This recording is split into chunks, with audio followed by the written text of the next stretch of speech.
What's up, guys? Ricky here with another review on the Cosmic Legion's Tusk Engineer. And this one's kind of cool. So they went with all black, so not a lot of paint differentiation because it's all black, but they did kind of a matte black on the base of the figure and then kind of more of a glossy black on the armor. So I think that's a good contrast.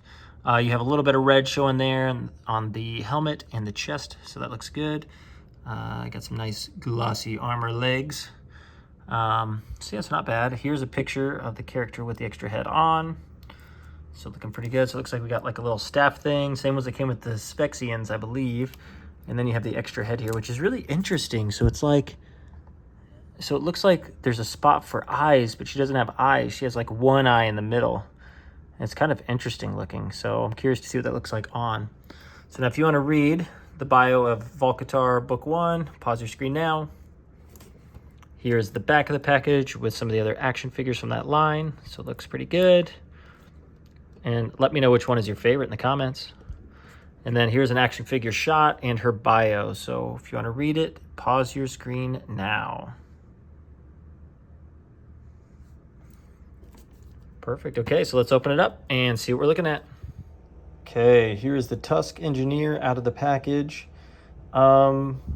And it's okay. It's all right. I'd say as far as the figures go, this is probably one of my least favorites. I'll tell you why. So it's not like it's a bad figure. It's a good figure.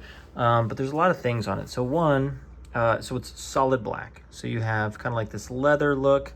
That's kind of the glossier tone on the bottom. And then they made it, or the matte tone. And then you have a little bit of a glossier kind of look on the plastic for the armor. But there's not much differentiation, so it's just kind of black on black. And I know like the white on white and the gray on gray, you know, the Sentry and some of the other Tusk characters, you know, looked better out of package. And this one actually I don't think looked better out of package. So there's also some interesting choices too with doing all the weapons green, like an army green. So you have the staff that's army green, you have the pistols that are army green, and you have her guns. So it did come with a lot of weapons, which is really cool. But it just seems like an odd choice combination. Like, I'm trying to get used to it. But yeah, I don't know. I mean, the green would look better with the black wash. So that's just one of those colors that would just look good if I was to add a little wash to it. But yeah, and it's funny, this is the first Tusk character that's a female too, which is interesting. So you have this, you have the extra head that's in the shape of the helmet there. And it's really interesting. So good paint application. So it's pink with a wash on it. Looks really good. And then it's just one eye, and there's sockets for eyes, but there are no eyes there. So it's really interesting look. So actually I think it's kind of cool. Then did come with some extra hands down there. So my thoughts on this one is I don't know if I'm going to do anything with it, but a few things you could do is you could do a medium gray, and you could do lightly dry brush over the top of the armor. What that will do is it'll still keep it black. It'll look black, but it'll add some texture and some depth to it. So it'll just make it pop a little bit better, which that might be enough to make it look really good. However, what you could do too is you could take a little bit of silver on a paintbrush, or even have a combo, and dab almost all of it off and then just barely rub it on the armor. And what it'll do is, like I said, it'll keep it black, but it'll give it just enough on some of the hard edges. It'll give it a little shine, so then it actually looks like armor. So be something really easy to do. So I may do that actually, because it should be super simple, and hoping that that'll just bring out a little bit of detail. So feel free to let me know in the comments. I mean, if this is kind of weird to you, if you love it, I would love to know. But just for me, it just was a little different. So that being said, let's get into the articulation. Okay, here we go. The head looks up, not too far because this gets in the way. It does look down pretty good. You do have a nice tilt and rotation. Shoulders go up about 90 degrees. You do have single jointed elbows with rotation. You do have arm or wrists that also articulate and rotate as well. You do have two joints here, one by the bra line and one at the waist down at the bottom. You do have legs that go up 90 degrees, so really good articulation there. You do have knee joints, single jointed knee with rotation, and ankle. You have articulation and rotation as well. So overall, the articulation here is pretty good because there's not a lot of stuff hindering it besides looking up because of the big piece on the back. But overall, not bad. Okay, here's a quick size comparison. And yeah, so the thing is the female characters in here aren't much taller, or sorry, aren't much shorter than just the kind of the standard man body in here, which is actually really interesting. So let's look real quick. So you have,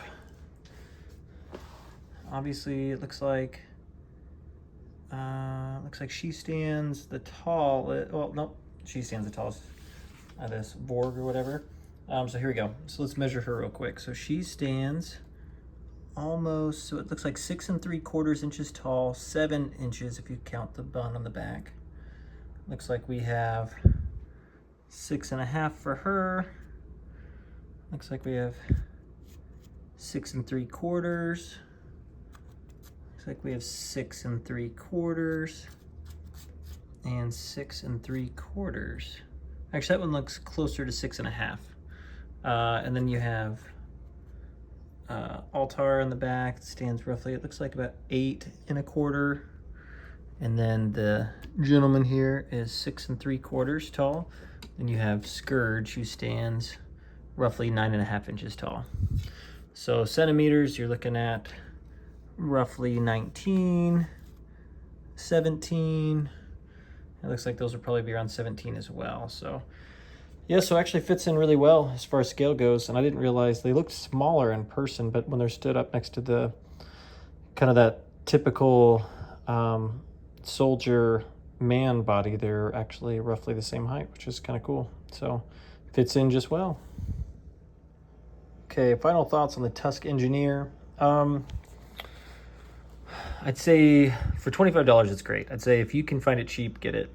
Just because it kind of completes the Tusk, I don't know, you could say soldier, hierarchy, whatever you want to call it, thing, which I'm a big fan of. So the fact that, you know, I have all the Tusk characters plus an engineer now is awesome. But overall, just as a figure, if you're not collecting it for that reason, I'd say this could be a pass. I'm a little underwhelmed by it. Like, don't get me wrong, the articulation is okay. The weapons are okay. The textures and details are fine. It's just kind of a lack of paint application for me that kind of just doesn't differentiate it enough.